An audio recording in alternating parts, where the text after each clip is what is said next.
Empezamos el día viernes con mucha actitud. Has estado atento seguramente a la clase de tu profesor Josué y ahora vamos a tocar un tema muy bonito también en nuestro curso de historia.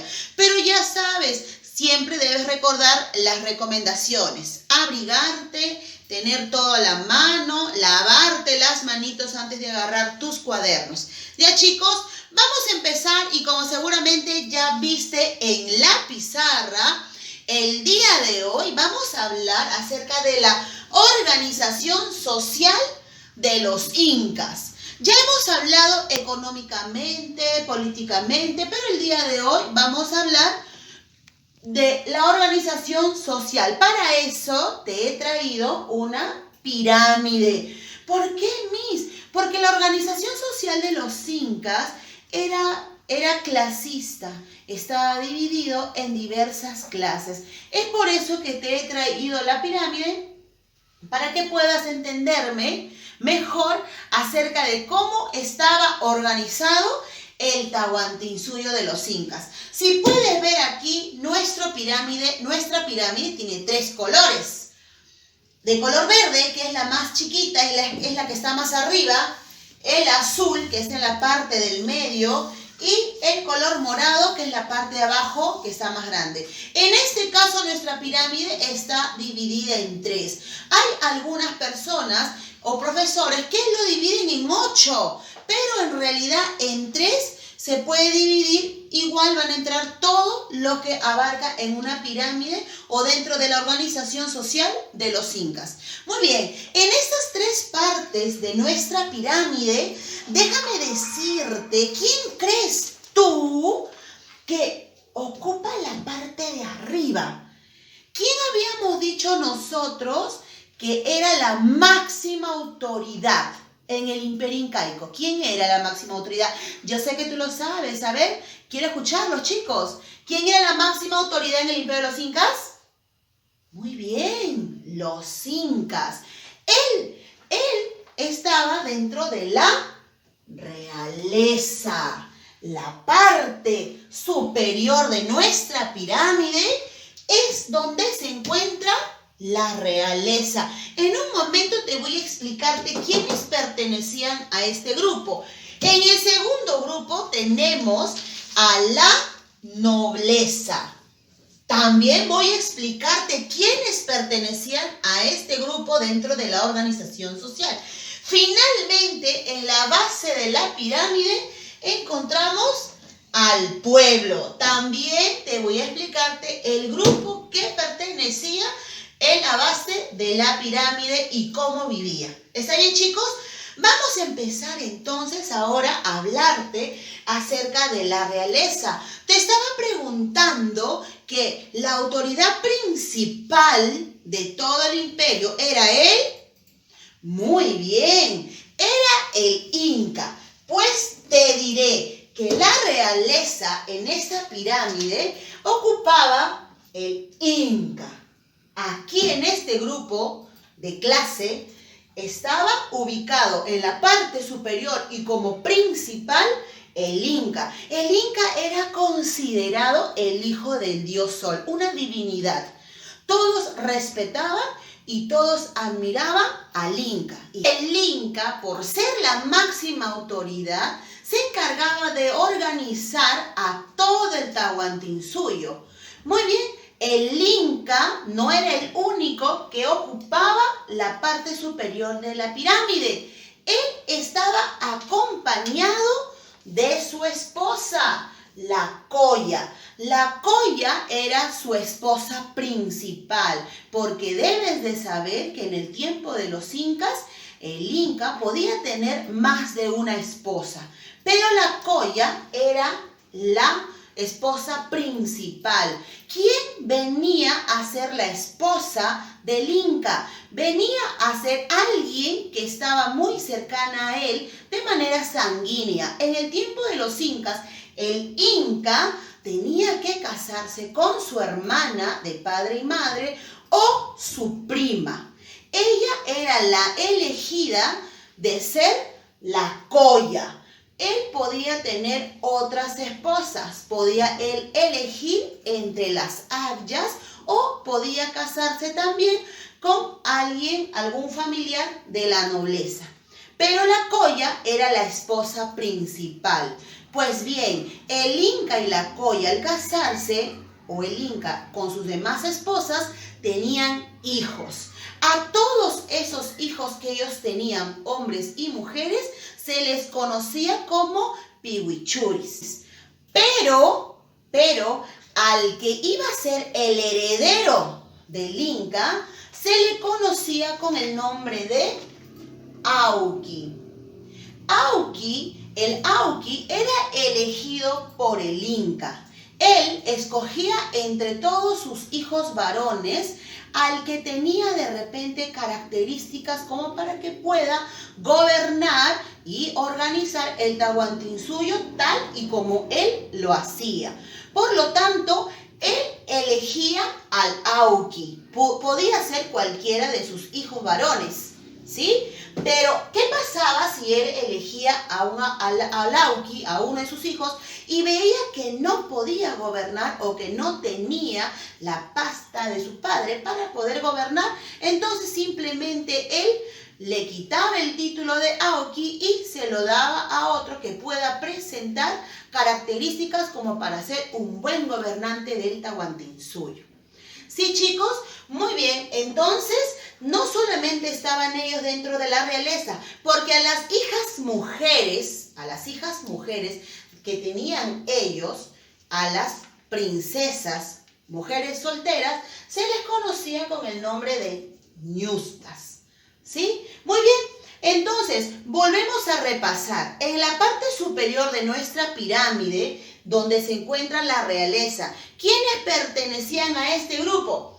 El Inca, la máxima autoridad; la coya, esposa principal del Inca; el Auqui, que era el hijo heredero del trono; y la ñusta, que era todas sus hijas mujeres, princesas y solteras. Ahora, ¿te acuerdas que en la clase anterior te hablé de que el Inca utilizaba una mascaipacha, que era el símbolo, como una especie de corona, que él era la máxima autoridad? Pues bien, el Auqui elegido lo podían reconocer en todos lados porque él utilizaba una mascaipacha muy parecida a la de su padre.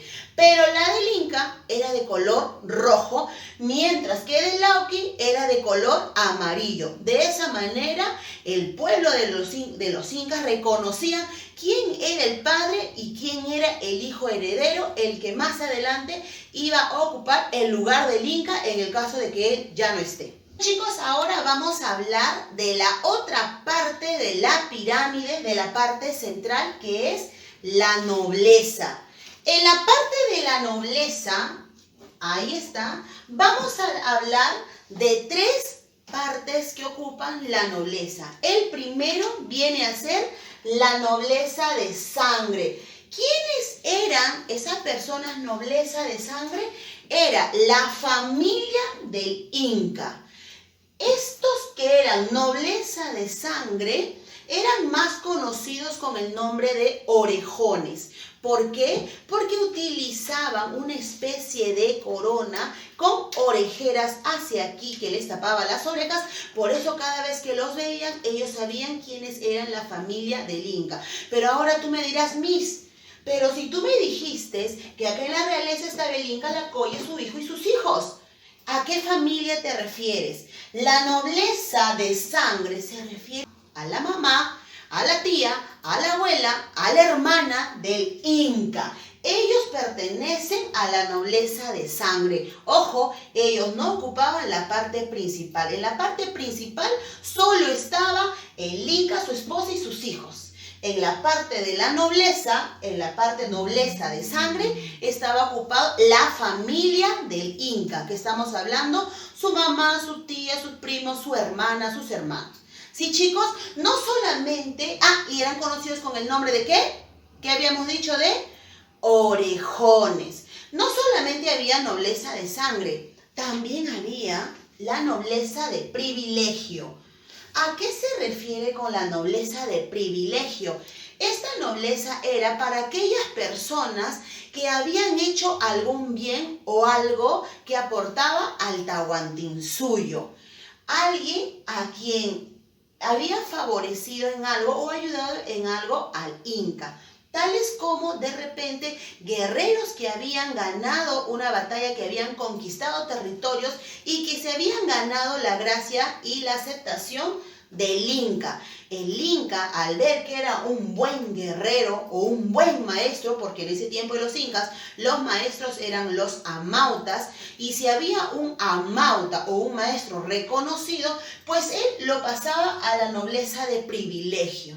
Ellos no eran familia del Inca, pero habían hecho aportaciones muy importantes al imperio. Por lo tanto, el Inca les daba su apoyo, su voz, y lo pasaba a pertenecer al grupo de la nobleza, pero por privilegio. No solamente estaban esos, sino también había otra nobleza regional. En este grupo se encontraban las personas. La semana pasada habíamos hablado de los curacas. ¿Te acuerdas que dijimos quiénes eran los curacas? Sí, ¿no es cierto? Los curacas era como hoy en día el alcalde de un distrito. El curaca era el intermediario entre un ayllu. ¿Qué era un ayllu? Un grupo familiar. Cuando ese ayllu quería hacer alguna petición al Inca, el intermediario era el curaca. Esos curacas pertenecían a la nobleza regional. ¿Y quién lo dispuso o quién lo puso ahí? El Inca. ¿Por qué? Porque el Inca se comunicaba con cada curaca de los diversos territorios para poder enterarse de cómo estaban organizados o acerca de los impuestos que ellos estaban cobrando. Ahora vamos a hablar acerca del pueblo. ¿Quiénes ocupaban la parte inferior de la pirámide? También habían grupos dentro del pueblo. ¿Sí? Vamos a conocer algunos, chicos.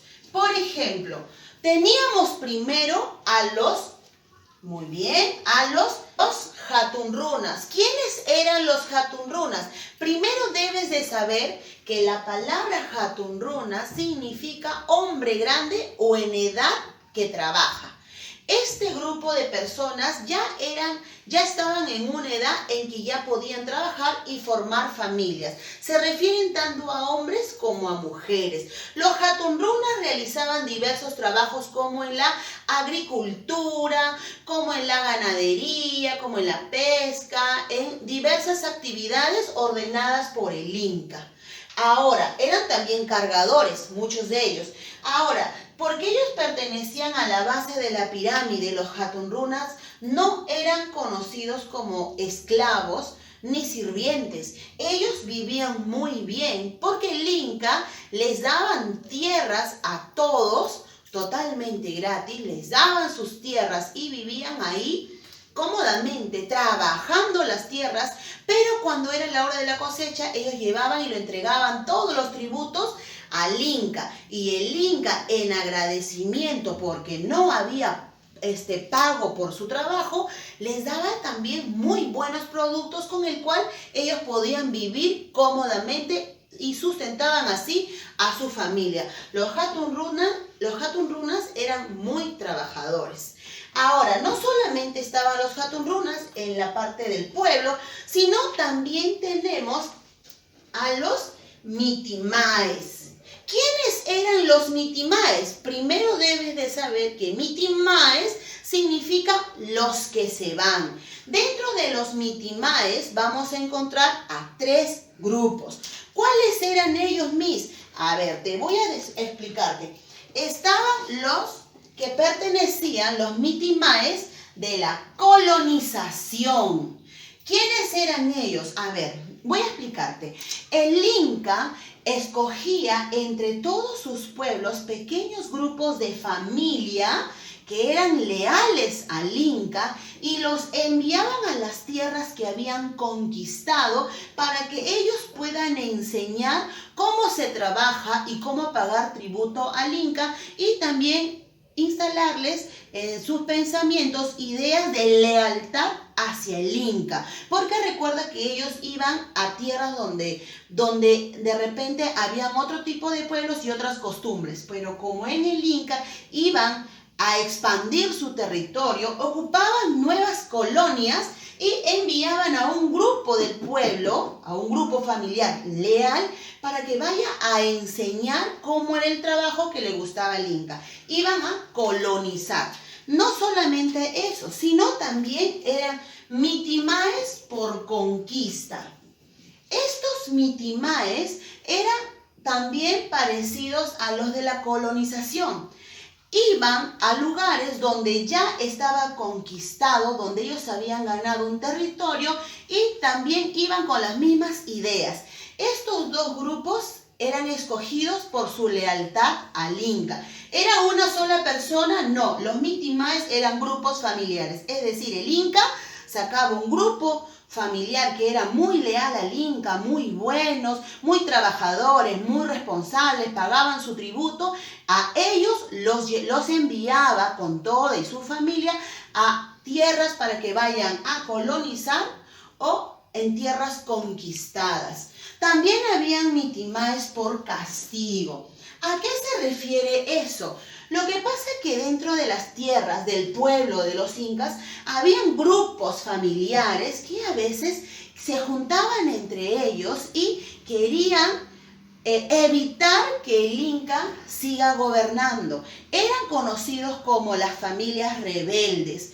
Cuando el Inca se enteraba que habían familias dentro de los mitimaes, habían familias que querían rebelarse o que se estaban juntando demasiado en contra del Inca, lo que el Inca hacía era dividir a esos grupos.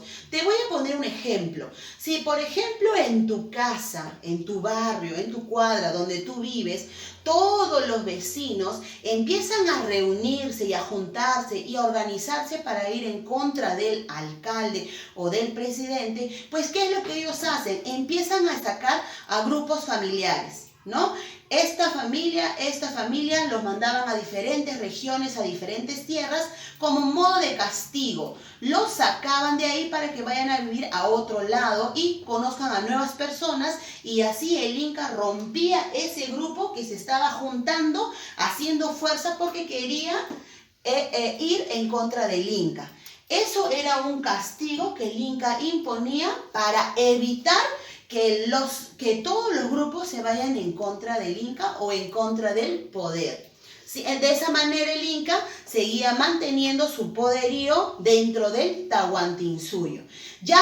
Estos eran mitimaes y ya sabían cómo era, por eso es que ellos trataban de cuidarse mucho en cuanto a su conducta.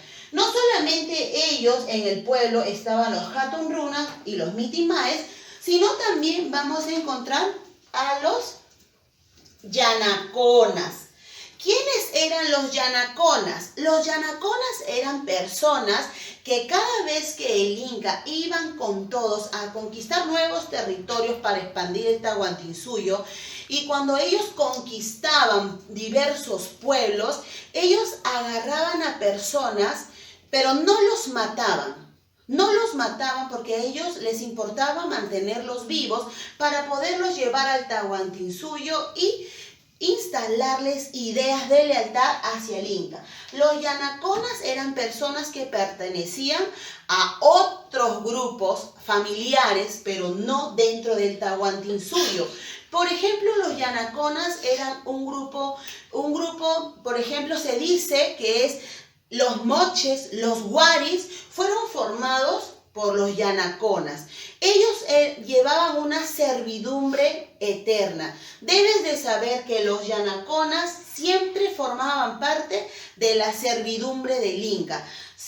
Por ejemplo, si tu padre era un Yanacona, que su tierra había sido conquistada y fue llevada al Tahuantinsuyo como sirviente, como sirviente, porque recuerda que él no era del Tahuantinsuyo, lo ponían a prueba, le enseñaban a que sea leal al Inca, era lo más importante, él tenía que ser leal al Inca. Entonces cuando lo llevaban ellos no lo mataban, como ahora hay una guerra, lo que haces es matar al enemigo. No, en el tiempo de los incas ellos no mataban al enemigo, les interesaba mantenerlos vivos porque a más gente mejor era el trabajo.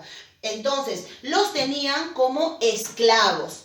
Cuando el padre se moría, si tú eras el hijo de un yanacona, entonces tú también ibas a ser un yanacona. Esto era herencia familiar. Pasaba del padre al hijo, del padre al hijo. Y si tu padre fue un yanacona, tú ibas a ser un yanacona, tu hijo un yanacona, tu nieto un yanacona. Y todos ellos iban a ser siempre la servidumbre del Inca, de la parte de la realeza y de la nobleza. Sí, chicos, espero que hayas entendido cómo estaba organizado socialmente el Tahuantinsuyo en el tiempo de los incas. Espero que te haya gustado y de todas maneras te voy a poner al final un pequeño video para que puedas entender de una mejor manera lo que hoy he querido que aprendas. Y estate muy atento porque al final te dejaré una pequeña actividad. Nos vemos, chicos. Ahora sí, suena.